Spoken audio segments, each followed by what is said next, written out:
বছরের শুরু থেকেই একের পর এক দাবানলে বিধ্বস্ত যুক্তরাষ্ট্রের ক্যালিফোর্নিয়া অঙ্গরাজ্য। এর মধ্যে বুধবার লস অ্যাঞ্জেলেস শহর থেকে প্রায় ৮০ কিলোমিটার দূরে উত্তরের বনাঞ্চলে ছড়িয়ে পড়েছে নতুন দাবানল। হিউজ নামের এই দাবানলে পুড়ে গেছে ৯,৪০০ একর জমি। সরিয়ে নেওয়া হয়েছে ৩০,০০০-এরও বেশি বাসিন্দাকে। চলতি মাসের শুরু থেকেই ২ সপ্তাহেরও বেশি দাবানলে পুড়ে ছাই হয়ে যায় ক্যালিফোর্নিয়া অঙ্গরাজ্যের কয়েকাংশ।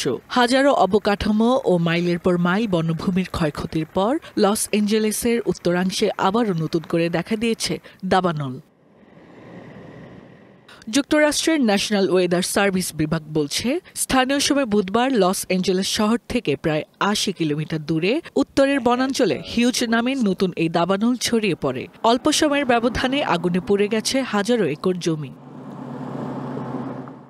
কালার এক্সপার্ট, জর্জ স্যাপ এবং মাইল্ড অন হ্যান্ডস টেকনোলজি সমৃদ্ধ অরিক্স ক্রিস্টাল ওয়াশ আপনার উষ্ণ আবহাওয়ার পাশাপাশি সান্তা আনা নামের শক্তিশালী বাতাসের কারণে দ্রুত চারিদিকে ছড়িয়ে পড়ছে আগুন।